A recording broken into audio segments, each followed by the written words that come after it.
الحمد لله نحمده ونصلي على رسوله الكريم أما بعد فقد قال الله تعالى في محكم التنزيل فأعوذ بالله من الشيطان الرجيم بسم الله الرحمن الرحيم إن الذين قالوا ربنا الله ثم استقاموا تتنزل عليهم الملائكة ألا تخافوا ولا تحزنوا وأبشروا بالجنة التي كنتم توعدون صدق الله العظيم اللهم صل على محمد وعلى آل محمد اللهم صل على محمد وعلى آل محمد اللهم صل على محمد وعلى آل محمد கண்ணியமிக்க அல்லாஹ்வின் நல்லடியார்களே, அல்லாஹ் சுப்ஹானஹு வ தஆலா இந்த மனிதனை பல்வேறு விதத்திலும் சிறப்பானவனாக மேன்மை மிக்கவனாக படைத்திருக்கிறான். மற்ற எல்லா படைப்புகளிலும் மனிதனை அல்லாஹ் தஆலா பல்வேறு காரணங்களால் அவனை வேறுபடுத்தி சிறப்பானவனாக ஆக்கியிருக்கிறான். மனிதனுக்கு என்று சில அற்புதமான சில குணங்களை தந்திருக்கிறான். மனிதனுக்குள்ள அல்லாஹ் தஆலா பகுத்தறிவை தந்திருக்கிறான். மனிதனுக்குள்ள பேச்சாற்றல் என்று சொல்லப்படக்கூடிய அந்த தன்மையை கொடுத்திருக்கிறான். இன்னும் எத்தனையோ விதமான அறிவு சார்ந்த அவனுக்கு வளர்ச்சிகளை அல்லாஹ் தஆலா தந்திருக்கிறான். அந்த வரிசையில் அல்லாஹ் சுப்ஹானஹு வ தஆலா சில மனிதர்களுக்கு அவன் வழங்கி இருக்கக்கூடிய பாக்கியங்களில் ஒரு பாக்கியம் மனோ வலிமை. அல்லாஹ் தஆலா தந்திருக்கக்கூடிய அந்த மனோ வலிமை அப்படிங்கிறதுக்கு இது மனிதனை இன்னும் மற்ற மனிதர்களை விட சிறப்பானவராக தன்னிகரற்றவர்களாக ஆக்கி காட்டுகிறது.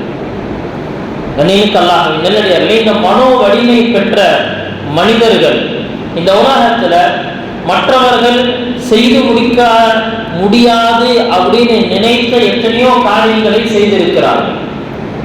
மற்றவர்கள் சாத்தியமே இல்லை அப்படின்னு நினைச்ச எத்தனையோ விஷயங்களை மனோ வலிமை உள்ள அந்த நபர்கள் சாதித்து காட்டியிருக்கிறார்கள். இவர்கள் தான் சமூகத்தில் சாதனையாளர்களாக, சமூகத்தில் புரட்சியை உண்டாக்கக்கூடிய நபர்களாக மாறுகிறார்கள். இந்த மனோ வலிமை அப்படிங்கிறது இப்படி சொல்லலாம் இங்கிலீஷ்ல டிட்டர்மினேஷன் பவர். இந்த பவரை வச்சு என்ன செய்ய முடியும்னு சொன்னா யாரையும் என்ன செய்ய முடியும், எதிர்கொள்ள முடியும். இது அல்லாஹ் தஆலா மூமின்களுக்கும் தருகிறான், மூமின் அல்லாதவர்களுக்கும் தருகிறான். முஸ்லிம்களுக்கும் தருகிறான், முஸ்லிம் அல்லாதவர்களுக்கும் இது போன்ற இந்த பவரை கொடுக்கிறான். ஆனால் மூமின்களுக்கு இது கிடைக்கும் பொழுது அது ஏற்படுத்தக்கூடிய மாற்றங்கள் மிக அதிகம், அது ஏற்படுத்தக்கூடிய தாக்கங்கள் மிக அதிகம். முஸ்லிம் அல்லாத எத்தனையோ நபர்களுக்கு அல்லாஹ் தஆலா என்ன செஞ்சிருக்கிறான்னா இந்த மனோ வலிமையை கொடுத்தான். அதுல நம்ம வரலாற்றுல நிறைய ஆய்வாளர்களை பார்க்கிறோம். எத்தனையோ ஆய்வாளர்கள், சயின்டிஸ்டுகள் அவருடைய வரலாறு பற்றி பேசும் பொழுது மாணவர்களுக்கு, ஸ்டூடெண்ட்ஸுக்கு மோட்டிவேஷனுக்காக என்ன பேசுவாங்கன்னு சொன்னா, அவர் இதுல ஃபெயிலா போனவர், எதுவுமே தெரியாதவரா இருந்தாரு, அதுக்கடுத்து என்ன செஞ்சாரு, அவர் முன்னேறினார், சாதனையாளராக மாறினார் அப்படின்னு சொல்லுவாங்க. நீங்க அல்லாஹ்வின் நல்லடியார்களே, இத்தாலியினுடைய ஒரு ஆய்வாளரை பற்றி சொல்லப்படுது. அவரு அரபி மொழியை நல்ல புலமையோடு கற்றுக்கொண்டும் இருந்தார். அதனால அவருக்கு என்ன அப்படின்னு சொன்னா அரபி மொழியினுடைய புத்தகங்களை வாசிப்பது, அதிலிருந்து கருத்துக்களை எடுக்கிறது தான் ரொம்ப ஈஸி. இது எல்லாத்துக்கும் மேல அவர் ஒரு மெடிக்கல் ஃபீல்டுல இருக்கிறார். அவர் ஒரு மருத்துவத்துறையில் ஈடுபட்டிருப்பதால அரபியின் அந்த நேரத்தில் எழுதப்பட்டிருந்த யுனானி மருத்துவத்தினுடைய பல புத்தகங்களை அவர் வாசிக்கிறார். பல புத்தகங்களை வாசிக்கிறார். அதுல 2 புத்தகம் இருக்கு, ரொம்ப அவருக்கு பிடிச்சிருச்சு. என்ன செஞ்சாருன்னா அந்த 2 புத்தகத்தையும் அரபி மொழியிலிருந்து இத்தாலிய மொழிக்கு என்ன செஞ்சாருன்னா அவர் டிரான்ஸ்லேஷன் செஞ்சு முடிச்சுட்டார். கண்ணியமிக்க அல்லாஹ்வின் நல்லடியார்களே, இந்த 2 புக்கும் அவர் எழுதி அந்த தன்னுடைய சொந்த மொழியில் அவர் என்ன செஞ்சிருக்கிறாரு, தர்ஜுமா செஞ்சு முடிச்சிருக்கிறாரு. இந்த சமயத்துல ஒரு நாள் அவருக்கு உடல்ல ஏதோ ஒரு நோய் ஏற்படுது. அந்த நோய்க்கு சிகிச்சைக்காக இன்னொரு டாக்டரை பார்க்கறதுக்காக போறாரு. அங்க போய் அந்த டாக்டர் என்ன செய்யறாருன்னா போய் பார்த்த பிறகு அவர் பார்த்து சொன்னாராம், உங்களுக்கு உடல்ல குணப்படுத்த முடியாத ஒரு நோய் வந்துருச்சுன்னு சொல்லி சொன்னாங்க. அது என்ன அப்படின்னா அது கேன்சர் அப்படிங்கிற அந்த வியாதி. கேன்சருடைய அந்த வியாதி வந்துருச்சு. இந்த கேன்சருக்கு இப்ப நம்மள்ட்ட என்ன மருந்தே கிடையாது. இது கொஞ்சம் கொஞ்சமாக உடலில் பரவி உங்களை என்னன்னா உங்களுக்கு உங்களுடைய ஆயுசை ரொம்ப சீக்கிரம் முடிச்சிடும். மீறி போனா ஒரு 2 வருஷம் நீங்க உயிரோடு இருப்பீங்க அப்படின்னு. மீறி போனா ஒரு 2 வருஷம் நீங்க உயிரோடு இருக்கலாம். இதை கேட்டா பொதுவான மனிதர்களுக்கு என்ன தோணும் அப்படின்னு சொன்னா, ஆள் 2 வருஷத்துல போனவரு டாக்டர் சொன்னதுல இருந்து என்ன செய்வாங்க, ஒரே வருஷத்துல போய் சேர்ந்துருவாங்க. ஏன் அப்படின்னு சொன்னா அதை என்ன செய்ய முடியாது, அதை தாங்கிக் கொள்ளக்கூடிய அந்த மனோ வலிமை. ஆனா இந்த இத்தாலியினுடைய இந்த ஆய்வாளர் அவருக்கு இருந்த அந்த மனோ வலிமை அல்லாஹ் அவருக்கு கொடுத்திருந்தான். அவர் என்ன தெரியுமா செஞ்சாரு, வாழ்க்கையில 2 வருஷம் தான் எனக்கு இருக்கு, இந்த 2 வருஷத்துல நான் நிறைய வேலைகளை செய்யணும்னு முடிவு செஞ்சான். 2 வருஷத்துல நிறைய வேலைகளை செய்யணும்னு முடிவு செஞ்சாரு. அதுக்கு என்ன தெரியுமா செஞ்சாரு, லைப்ரரிக்கு போய் அரணியில் இருக்கக்கூடிய மருத்துவம் சம்பந்தப்பட்ட யுனானி மருத்துவம் சம்பந்தப்பட்ட நிறைய புக்குகளை பார்த்து அதிலிருந்து ஒரு 80 புக்குகளை செலக்ட் பண்றாரு. 80 புக்குகளை செலக்ட் பண்ணி எடுத்து என்ன செஞ்சாருன்னா ஒரு டீமை ஒன்று உருவாக்குறாரு.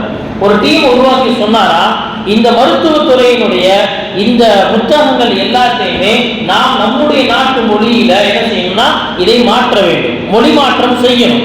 இப்ப இந்த மொழி மாற்றம் செய்யணும் அப்படின்னா எனக்கு இருக்கக்கூடிய ஆயுசு ரொம்ப குறைவு, நான் ஒரு நாள செய்ய முடியாது. அதனால நீங்க எல்லாமே எனக்கு ஹெல்ப் பண்ணணும். மெடிக்கல் சம்பந்தப்பட்ட ஏதாவது வார்த்தைகள் வருதா, அதனுடைய டிரான்ஸ்லேஷன் என்னங்கிறத நான் சொல்லுவேன், அதை நீங்க எழுதிப்போங்க.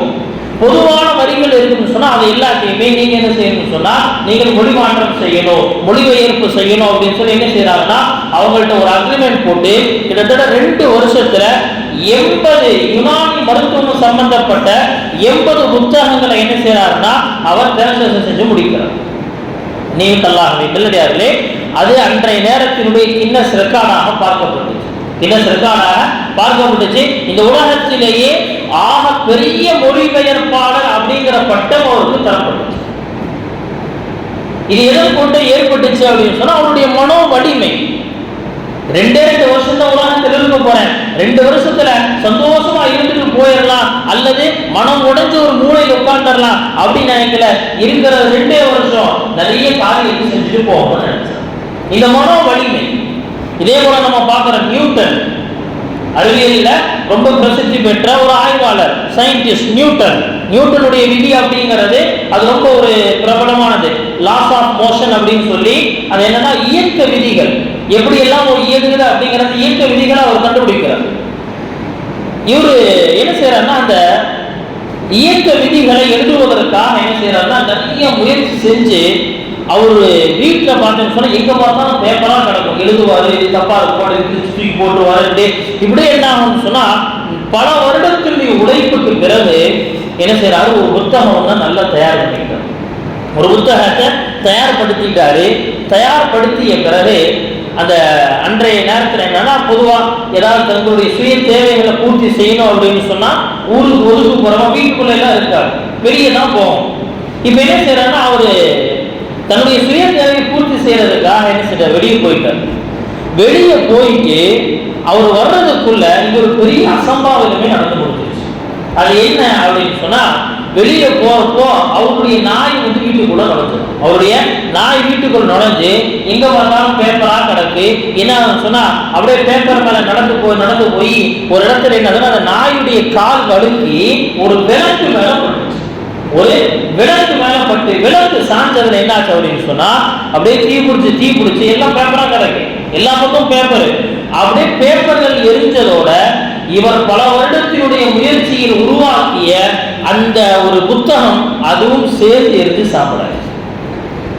என்ன செய்யறாரு, வர்றாரு, வந்து பார்த்தா என்ன நடந்துச்சு அப்படிங்கிறது சொல்லப்பட்டுச்சு. இவர் வந்த உடனே என்ன செஞ்சார் அப்படின்னு சொன்னா அந்த நாயை பார்த்து சொன்னா, டோனி, அந்த நாயுடைய பேர் டோனி, சொன்னாரா டோனி என் வேலையை இன்னும் நீ கஷ்டமாக்கிட்ட, இன்னும் அதிகப்படுத்திட்டேன்னு சொன்னார். அவ்வளவுதான். அதற்கு பிறகு மீண்டும் ஒரே ஒரு இடத்தில் என்ன செஞ்சார், அந்த புத்தகத்தை தயார் செய்கிறார்.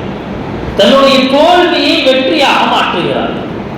தன்னுடைய கோபத்தை அந்த இடத்துல என்ன செய்யற அதை பிரயோகிக்கல, மனம் அதை என்ன செஞ்சாரு, அதை எப்படி வெற்றியாக மாற்றணும் அப்படிங்கிற அந்த சிந்தனையில் இருந்தா இந்த உலகிற்கு என்ன செஞ்சாருன்னு சொன்னா ஒரு பெரிய அறிவியல் சம்பந்தப்பட்ட புத்தகத்தை கொடுத்து சென்றார். இதெல்லாம் சொல்வது முஸ்லீம் அல்லாத நபர்களுடைய மனோ வலிமையை பற்றி பேசும். முஸ்லீம் அல்லாத நபர்களுடைய மனோ வலிமை. ஆனால் முஸ்லீம்களுடைய வரலாற்றை நீங்க எடுத்து பாருங்க. எப்போ அல்லாஹ் சுப்ஹானஹு வ தஆலா ஒரு மனிதனுக்கு ஈமானை கொடுத்து விட்டானோ, இந்த உலகத்தில் என்னுடைய ரப்பு அல்லாஹ் மட்டும்தான் அப்படிங்கிற அந்த நம்பிக்கையோடு அந்த மனோ வலிமையோடு இந்த உலகத்தில் அவன் பயணிக்க ஆரம்பிச்சான்னு சொன்னால், நினைவுக்கு அல்லாஹ்வை நல்லடிலே அவன் சமூகத்திற்காக முயற்சி செஞ்சால் சமூகத்தினுடைய மிகப்பெரிய மாற்றங்களை ஏற்படுத்துவான். அவன் மிகப்பெரிய சீர்திருத்தவாதியாக மாறுவான். அல்லது சுய வாழ்க்கையில் அவன் மனோ வலிமையோடு செயல்பட்டான் என்று சொன்னால் சுய வாழ்க்கையில் அவன் தன்னிகரற்றவராக திகழ்வான். நல்லடியார்களே, இந்த மனோ வலிமையை ஏற்படுத்துவதற்கு மிக ரொம்ப அடிப்படையாக இருப்பது சொன்னாங்க, மனிதனுக்குள்ள உண்மை பேசக்கூடிய தன்மை வேண்டும்.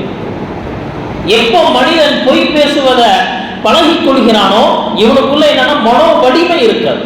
என்ன செய்வாரு? ஒவ்வொரு விஷயத்துக்கும் அடுத்து என்ன பொய் பேசணும் தான் யோசிப்பார். இதற்கு நேர் மாற்றமாக உண்மை பேசக்கூடிய அந்த தன்மை ஏற்பட்டுச்சு அப்படின்னு சொன்னா மனிதனுக்குள்ள அந்த மனோ வலிமை நாளுக்கு நாள் அதிகமாகிக் கொண்டே போகும். இதற்கு உதாரணமாக குர்ஆனினுடைய ஒரு சம்பவத்தை சுட்டி காட்டுவார். சுலைமான் அலைஹிஸ்ஸலாம் அவர்களுடைய அந்த சபையில் இருக்கக்கூடிய பல்வேறு படைகளில் பறவைகள் நிறைந்த ஒரு படை இருக்கு, அதே போல ஜின்களுடைய படை இருக்கு, அதே போல நாம பார்த்தோம் சொன்னா அவங்களுடைய படை அப்படிங்கிறது உலகத்தினுடைய எல்லா படைப்புகளும் சேர்ந்து. ஏன்னா சுலைமான் அலைஹிஸ்ஸலாம் அவர்களுக்கு அல்லாஹ் தஆலா கொடுத்த சக்தி என்ன? மனிதர்களிடத்திலும் பேசுவாங்க, மனிதர்கள் அல்லாத எத்தனை படைப்புகள் இருக்கோ உலகத்துல எல்லாத்திலையும் பேசுவாங்க. இப்ப என்ன செய்யறாங்கன்னா, ஒரு நாள் அவங்களுடைய சபை, அந்த சபை என்னன்னா ஒரு பயணத்துல ஒரு இடத்துல என்ன செய்யணும்னு சொன்னா ஒரு கூடாரம் அமைக்கணும். பொதுவாக கூடாரம் அமைக்கிறதுக்கு முன்னாடி அந்த ஹுதுஹுத் அப்படிங்கிற பறவை அது என்ன தெரியுமா செய்யும்?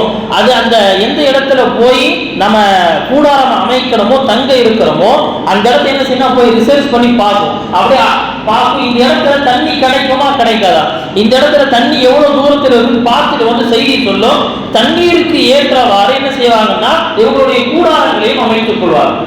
இந்த மாதிரி ஒரு பயணத்துல போய் கூடாரம் அடிக்க வேண்டிய இந்த நேரம் பார்த்தா ஹுதுஹுத காணும், ஹுதுஹுத அந்த பறவை காணும். என்ன செய்யறாங்க? சுலைமான் அலைஹிஸ்ஸலாமுக்கு செமையான கோபம். என்ன செய்யறாங்க? சொன்னாங்களா, இப்போ ஹுதுஹுது பறவை எங்கிட்ட சரியான காரணம் சொல்லலைன்னா அது என்ன செய்வேன், அதுக்கு பயங்கரமான தண்டனை கொடுப்பேன் அல்லது அதை அறுத்துடுவேன்னு சொல்றேன். பேசிட்டு இருக்கிற கொஞ்ச நேரத்தில் என்ன அந்த ஹுதுஹுது பறவை வந்துருச்சு. வந்தோடனே என்ன செய்யறாங்க? சுலைமான் அலைஹிஸ்ஸலாம் ரொம்ப கோபத்தோட கேட்கிறாங்க, எங்க போன? அந்த சமயத்துல அந்த ஹுதுஹுத் பறவை அப்படிங்கிறவங்க அந்த பறவை என்ன செய்யுதுன்னு சொன்னா சுலைமான் அலைஹிஸ்ஸலாம் ரொம்ப தைரியமான ஒரு விஷயத்தை சொல்லுறாங்க. அஹத்து பிமா லம் துஹிது பிஹி ஜித்துக மின் சபஇன் பினபஇன் அதீம். சொல்லுதா, உங்களுக்கே தெரியாத ஒரு விஷயத்தை, ரொம்ப முக்கியமான ஒரு விஷயத்தை, ஒரு தகவலை, ஒரு நியூஸை நான் கொண்டு வந்திருக்கிறேன். சபா அப்படிங்கிற நாட்டிலிருந்து என்ன செஞ்சிருக்கிறேன், நான் வந்திருக்கிறேன். சபாவாசிகள் அனைவரும் என்ன செய்யறானா ஒரு அரசியை வணங்கி கொண்டிருக்கிறார்கள். நீங்கள் நபியாக இருக்கிறீங்க, இந்த உலகத்தில் அல்லாஹ் வணங்கப்படணும், ஆனால் ஒரு அரசியை வணங்கி கொண்டிருக்கிறார்களே, இந்த தகவலை உங்களிடத்துல கொண்டு வந்திருக்கேன் அப்படிங்கிற அந்த தகவலை என்ன செய்யுது சொன்னா அந்த ஹுதுஹுது பறவை எத்தி வைக்குது. தஃசீருடைய கிதாபுகள் எழுதுறாங்க, தஃசீருடைய கிதாபுகள் உலமாக்கள் எழுதுறாங்க. அந்த பறவை இடத்தில் இருந்த அந்த உண்மை, அந்த உரத்தை சொன்ன அந்த தன்மை என்ன செஞ்சுன்னு சொன்னா அதனுடைய உள்ளத்தில் ஒரு விதமான ஒரு மனோ வலிமையை ஏற்படுத்தியது. மனோ வலிமையை ஏற்படுத்தியதான். என்ன காரணம் தெரியுமா? ஏன் இந்த விஷயத்தை சொல்றாங்க அப்படின்னா, சுலைமான் அலைஹிஸ்ஸலாம் சாதாரண அரசர் இல்ல, ஜின்களுக்கும் அரசர், காற்றுக்கும் அரசர், எறும்புகளுக்கும் அரசர், பறவைகளுக்கும் அரசர், எல்லாத்துக்குமே அவர் அரசர். எல்லாத்தையும் தாண்டி அவர் ஒரு நபி, எல்லாத்தையும் தாண்டி அவர் ஒரு நபி. இந்த நபியிடத்திலும் இந்த அரசரிடத்திலும் தைரியத்தோடு பேசணும் அப்படின்னா விஷயம் உண்மையா இருந்தா மட்டும்தான் பேச முடியும். விஷயம் உண்மையாக இருந்தா மட்டும்தான் பேச முடியும். நல்லடியார்களே, இந்த விஷயத்தை, இந்த வரலாற்றை அப்படியே நாம் என்ன செய்யறோம்னு சொன்னா நம்முடைய முன்னோருடைய வரலாற்றோடு பொருத்தி பாருங்கள்.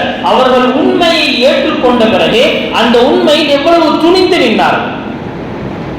உண்மையை ஏற்றுக்கொண்ட பிறகு அவர்கள் எப்படி துணிந்து நின்றாங்க? இந்த துணிவு எதை கொண்டு கிடைச்சிச்சுன்னு சொன்னா அவர்களுடைய உள்ளத்தில் இருந்த உண்மை, சத்தியம், இது உண்மை தெரிஞ்சிருச்சு, இது சத்தியம் அப்படின்னு தெரிஞ்சிருச்சு, இது சரியான வழி தெரிஞ்சிருச்சு, அதில் உறுதியை கொண்டு வந்தார்கள். தவறான வழியில் போறோம் அப்படின்னு சொன்னா கண்ணியமிக்க அல்லாஹ்வே நீண்ட நாளைக்கு அதில் பயணிக்க முடியாது.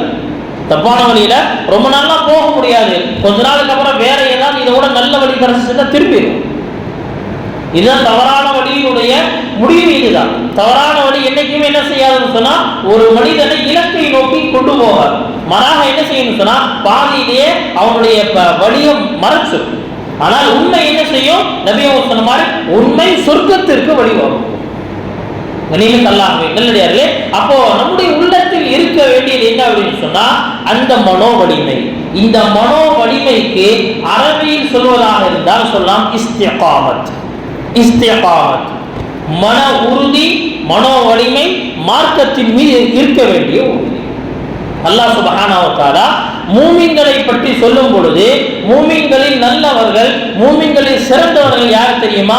இன்னல்லதீன காலு ரப்புனல்லாஹ். இந்த உலகத்துல என்னுடைய ரப்பு அல்லாஹ் சொன்ன பிறகு சும்மஸ்தகாமு, என்னுடைய ரப்பு அல்லாஹ் சொல்லிட்டு வேற எதையோ ஒன்றை வணங்குறதோ அல்லது வேறு ஒன்றின் பக்கம் கவனம் செலுத்துறதோ இல்லவே இல்லை. சும்மஸ்தகாமு, இப்ப அதில் அவர்கள் உறுதியாகி விட்டார்கள். உறுதியான வாழ்க்கை, ஈமானுக்கு பிறகு அல்லாஹ்வை ஏற்றுக்கொண்ட பிறகு இந்த உலகத்துல வேறு யாருடைய வழியும் எங்களுக்கு தேவையில்லை, அல்லாஹ் ஒருவர் மட்டும் எங்களுக்கு போதும் அப்படிங்கிற அந்த இஸ்திகாமத் இருக்கு இல்லைங்க, இதற்கு பேர் தான் மனோ வலிமை. இதற்கு பெயர் தான் மனோ வலிமை. இந்த உலகத்துல ஹஜரத் பிலால், ஹஜரத் ஹப்பாப், ஹஜரத் எத்தனை சஹாபாக்களுடைய வாழ்க்கை வரலாறுகளை நாம பார்க்கிறோம். கலிமா லா இலாஹா இல்லல்லாஹ் அப்படின்னு சொன்ன பிறகு இந்த உலகத்துல அவர்கள் எல்லாரும் எதிர்ப்பை சந்தித்தார்கள், சவால்களை சந்தித்தாங்க. எல்லா சந்தர்ப்பத்திலும் அவர்களிடத்துல இருந்தது ஒன்னே ஒண்ணு, என்னுடைய ரப்ப அல்லாஹ்னு சொல்லி நான் உண்மையை நம்பிட்டேன், இதிலிருந்து நான் பின்வாங்க மாட்டேன். இதிலிருந்து என்ன செய்ய மாட்டேன்? நான் பின்வாங்க மாட்டேன். இன்னைக்கு நம்முடைய மன உறுதி எல்லாம் எங்க தெரியுமா? பள்ளிவாசலுக்குள்ள மட்டும்தான். அல்லாஹ் அக்பர் அப்படின்னு சொல்லி, அல்லாஹ் பெரியவன் அப்படின்னு சொல்லி பள்ளிக்குள்ள மட்டும்தான் நம்முடைய உறுதிகள் எல்லாம். பள்ளியை விட்டு வெளியே போயிட்டோம், நம்முடைய நிலைமைகள் மாறும். நம்ம என்ன செய்யறோம்? பாவங்களில் விழுந்து விடுகிறோம், மனம் போன போக்குல வாழ ஆரம்பிச்சிடும். அல்லாஹ்வுடைய கட்டளைகளை பின்தள்ளி என்னுடைய ஆசைக்கு இங்க எது முக்கியமோ அதை நாம செய்ய ஆரம்பிச்சிடும். இல்லடியார்களே, வரலாற்றுல ஒரு சம்பவம் ஒன்று சொல்லப்படும். ஜுனைதுல் பக்தாதி ரஹ்மத்துல்லாஹி அலைஹி அவர்களுடைய மாமாவுக்கு இருந்தாங்க ஹஜ்ரத் சிர்ரி அஸ்ஸக்தி, சிர்ரி சக்தி ரஹ்மத்துல்லாஹி அலைஹி. இவங்க ஒரு சமயத்துல பயணத்துல போயிட்டு இருக்கிறாங்க. பயணத்தில் செல்லும் பொழுது ஒரு மரத்தடியில தூங்குறாங்க. ஒரு மரத்தடியில தூங்குறாங்க. மரத்தடியில தூங்கி கொஞ்ச நேரத்தில் என்ன செய்யறாங்கன்னா அவர்கள் கண் விழிக்கிறாங்க. கண் விழிக்கும் பொழுது மரம்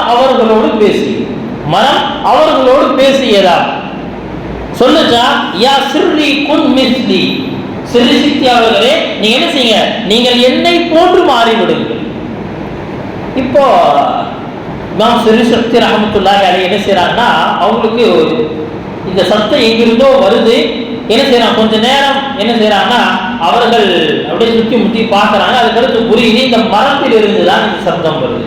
இப்ப அதுக்கடுத்து என்ன செய்யறாங்க, இப்ப பேச ஆரம்பிக்கிறாங்க. கைஃபா அகூனு மிஸ்லக, உன்னையை போல நான் எப்படி மாற முடியும், உன்னை போல நான் எப்படி மாற முடியும் சொன்னால் அந்த மரம் பேசியதா, இன்னல்லதீன யர்மூனனி ஃபஅபில் அஹ்ஜா ஃபஅர்மூஹும் பில் அஸ்மார், என்னிடத்துல என் மேல் யாரெல்லாம் கல் எறிகிறார்களோ அவர்களுக்கு நான் திருப்பி கல்லை வீசுவதில்லை, நான் அவர்களுக்கு பணத்தை தருகிறேன். அதனால உங்களிடத்துல யாராவது இந்த மாதிரி நடந்துக்கிட்டாங்கன்னு சொன்னா நீங்க மீண்டும் பழிவாங்கணுங்கிற அந்த இடத்துக்கு போக வேண்டாம். என்ன செய்யுங்க, நீங்க அவருக்கு நல்லது செய்யுங்க அப்படிங்கிற அந்த கருத்தை நினைச்சா மரம் பேசுகிறான்.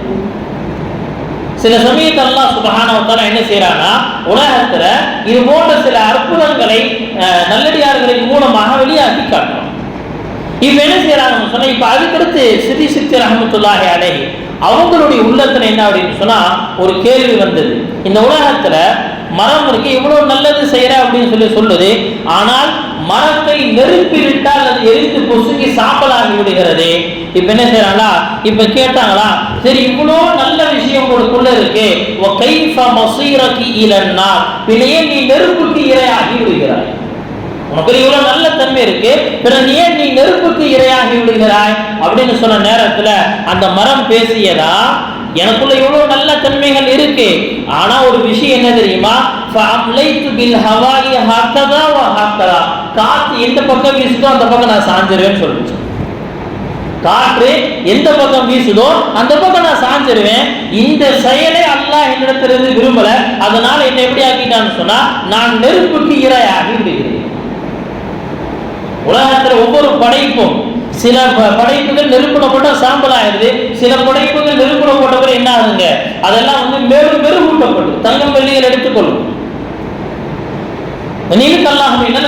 சொல்ல வரக்கூடிய விஷயம் என்ன அப்படின்னு சொன்னா, எப்போ ஒரு மனிதனிடத்துல இஸ்திகாமத் என்று சொல்லப்படக்கூடிய மனோ வலிமையும் மார்க்கத்தின் மீது உறுதியும் இருக்கோ, அந்த மனிதன் தனிநபருடைய அவனுடைய வாழ்க்கையாக இருந்தாலும் சரி, சமூகத்தில் அவன் வாழக்கூடிய வாழ்வாக இருந்தாலும் சரி, எங்கும் அவன் என்ன செய்வான்னு சொன்னா சிறப்பித்து காண்பிக்கப்படுவான். நல்லடியார்களே, இந்த மனோ வலிமை அப்படிங்கிறது எதை கொண்டு கிடைக்கும் சொன்னா, முதல்ல நல்லவர்களுடைய தோழமை ஏற்படுத்திக் கொள்ளும். என்ன செய்ய, நல்லவர்களுடைய தோழமை. இன்னைக்கு நம்மை சுற்றி இருக்கக்கூடிய, நாம் சார்ந்து இருக்கக்கூடிய அந்த நபர்கள் மனோ வலிமை உள்ளவர்களாக இருக்கிறாங்களா அப்படிங்கிறத நாம பார்க்கணும். மார்க்கத்தின் மீது உறுதி கொண்டவர்களா அப்படிங்கிறத நாம பார்க்கணும். ஏன் சொன்னா, ஒரு மனிதனை பொறுத்த வரைக்கும் யாரோட சேர்ந்து இருக்கிறானோ அவன மாதிரி தான் உருவாகும். யாரோட சேர்ந்து இருக்கிறானோ அவன மாதிரி தான் உருவாகும். நல்லவர்களோடு சேர்ந்திருந்தா நல்லவர்களை போல உருவாகுவார். நபி ஸல்லல்லாஹு அலைஹி வஸல்லம் ஒரு அழகான ஒரு உதாரணத்தை சொல்லுவாங்க. ஒரு அழகான உதாரணம் சொல்லுவாங்க. நல்ல நண்பனுக்கும் தீய நண்பனுக்கும் உதாரணம் என்ன தெரியுமா? தீய நண்பன் அவன் எப்படிப்பட்டவன் தெரியுமா? அந்த பற்றரை இருக்குல்ல, அந்த பற்றரை அந்த இடத்துல இருக்கக்கூடிய ஒரு மனிதன் அவனோடு சேர்ந்து இருக்கிறான். பற்றையில் இருக்கக்கூடிய தன்னுடைய நண்பர் இடத்துல போய் உட்கார்ந்து இருக்கிறான். இவன் எந்த வேலையும் செய்யல, ஆனா அந்த இடத்தில் உட்கார்ந்ததின் காரணமாக அவனுடைய உடலில் ஒரு துர்நாற்றம் இருக்கும். புகையுடைய அந்த வாடை இருக்கத்தான் செய்யும். அவன் கெட்டவனாக மாறல, ஆனாலும் கூட அந்த இடத்தில் என்ன செய்வானா, கெட்ட நண்பரோடு சேர்ந்திருப்பதால இவனுக்குள் என்ன தீய சில சுபாவங்கள் ஏற்பட்டு விடும். நல்ல நண்பனுக்கு உதாரணம் என்ன தெரியுமா? அத்தரை இருக்கக்கூடிய மனிதனுக்கு ஒப்பாவான். அவனிடத்துல சேர்ந்திருக்கும் பொழுது அத்தர் கிடைக்காவிட்டாலும் அத்தருடைய நறுமணமாவது கிடைத்துக் கொண்டு, அத்தருடைய அந்த நறுமணமாவது கிடைத்துக் கொண்டு. நல்லடியார்களே, இது எல்லா இடத்திலும் நாம் பொருத்தி பார்க்கலாம். நம்முடைய குடும்ப சூழல் நல்ல சூழலாக இருந்தால் நாம் அந்த இடத்தில் நல்லவர்களாக உருவாகுவோம். நம்முடைய தோழமை நல்ல தோழமையாக இருந்தால் நாம் நல்லவர்களாக உருவாகுவோம். அதற்கு சொல்லப்படுது, நல்லோர்களுடைய தொடர்புகளை வலுவாக்குங்கள். நம்முடைய நாவுகள் நல்லோர்களை படிப்பதாக இருக்கு. நல்லவர்களுடைய வாழ்க்கை வரலாறு, அது குறிப்பாக சஹாபாக்கள், நபி அவர்களுடைய தோழர்கள், இந்த உலகத்தில் அல்லாஹ்வால் சர்டிபிகேட் கொடுக்கப்பட்டவங்க, இந்த உலகத்தில் அவர்களை போன்ற நல்லவர்கள் வேறு யாரும் கிடையாது. நல்லடியார்களே, அந்த சஹாபாக்களுடைய மனோ வலிமை எப்படி இருந்துச்சு, மார்க்கத்தின் உறுதி எப்படி இருந்துச்சு, நிறைய வரலாறுகள். பத்ருடைய அந்த போரை பற்றி சொல்லுவாங்க. ஹஜ்ரத் அபூ அய்யூப் அன்சாரி ரலியல்லாஹு அன்ஹு சொல்றாங்க, பத்ரு போர்ல நான் என்ன செய்யறேன்னு சொன்னா, நின்றிருந்த அந்த களத்துல எனது வலது பக்கத்திலும் இடது பக்கத்திலும் 2 சிறுவர்கள் நின்றிருந்தாங்க. அந்த சமயத்துல என்னுடைய உள்ளத்துக்குள்ள இப்படி ஒரு எண்ணம் வந்துச்சு, என் பக்கத்துல சின்ன பையன் நின்றிருக்காங்களே, ஏதோ ஒரு 2 பெரிய ஆளுகள் நின்றிருந்தா எதிரி வரும்போது தாக்குவதற்கு வலுவாக இருக்குமே அப்படின்னு நான் நினைச்சிட்டு இருக்கும் போதே பக்கத்தில் இருந்த அந்த சிறுவர்களில் ஒருவர் கேட்டாரு, சச்சா இந்த அபூ ஜஹல் அப்படின்னு சொல்றாங்களே அவன் யாரு அப்படின்னு கேட்டான். அவன் யாரு அப்படின்னு கேட்டான். சைஸ் எப்படி தெரியுமா இருப்பாங்க, கிதாபுகள்ல வரலாற்று ஆசிரியர் எழுதுறாங்க, அவர்கள் வைத்திருந்த வாள் அவர்களோட பெருசா இருக்கும். அவங்க கையில வச்சிருந்த வாள் இருக்கே அவங்களோட பெருசா இருக்கும், அவ்வளவு குட்டியா இருப்பான்.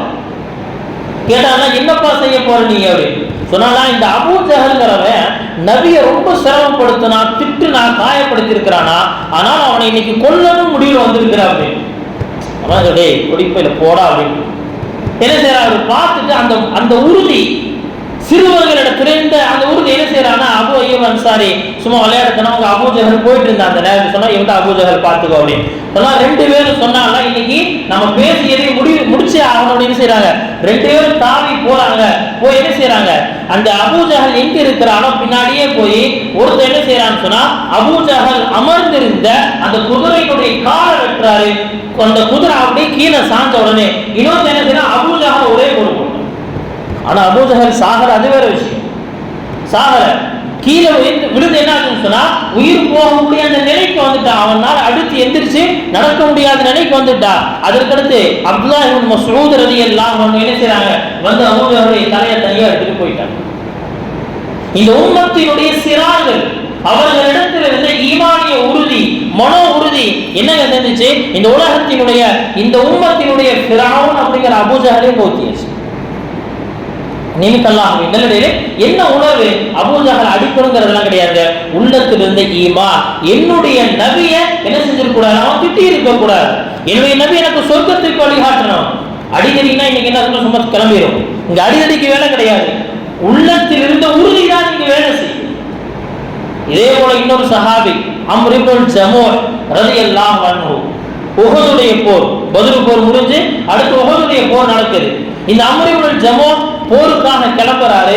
4 பசங்க அவருக்கு சொன்னாலும், அதான் நீங்க எல்லாம் வர வேணாம் அப்படின்னு. இவருக்கு பயங்கரமான டென்ஷன். ஏன் நீ வர வேணாம்னு சொல்றீங்க, நீங்க எல்லாம் சொர்க்கத்துக்கு முன்னாடி போயிருவீங்க, நான் மட்டும் உட்கார்ந்து இருக்கிறேன். எப்படி கேள்வி, நீங்களும் சொர்க்கத்துக்கு போயிருவீங்க ஷஹீதாயி, நான் மட்டும் இங்கே உட்கார்ந்து இருக்கிறதா? நீங்க அல்லாஹ் என்ன ஒரு அந்த உணர்வு, அல்லாஹ்வுக்கு அதன் உயிரை கொடுக்கணும் அப்படிங்கறதுல என்ன ஒரு உணர்வு இருந்து அந்த சஹாபாக்கள். அம்ர் இப்னு ஜமூஹ் தன்னுடைய மகன்கள் ஏன் வரவேணாம்னு சொன்னா, அவர் ஒரு கால ஊனமானவர். என்ன செய்யறாருன்னு சொன்னா, அவன் நபிகிட்ட போய் பேசிட்டார். யா ரசூலுல்லாஹ், இவங்க என்ன செய்யறாங்கன்னா பத்ர் போர்ல கலந்துக்கிட்டாங்க, இப்ப என்ன உஹதுடைய போர்ல கலந்துக்க கூடாதுன்னு சொல்றாங்க. நான் சொர்க்கம் செல்ல வேண்டும். வதித்து அன் அதவு ஃபில் ஜன்னah, நான் என்ன செய்யறேன்னு சொன்னா, நான் இதே ஊனமுற்ற காலோடு சொர்க்கத்தில் அடியெடுத்து வைக்கணும்னு ஆசைப்படுறேன்னு சொன்னாங்க. நபி ஸல்லல்லாஹு அலைஹி வஸல்லம் சொன்னாங்களா, அவருக்கு அனுமதி கொடுத்துருங்க, விட்டுட்டாங்க. நீங்க அல்லாஹ் விடலே வீட்டிலிருந்து கிளம்பும் பொழுது என்ன செய்றாங்க, மனைவி கொஞ்சம் ரோஷம் ஊட்டி வர்றாங்க.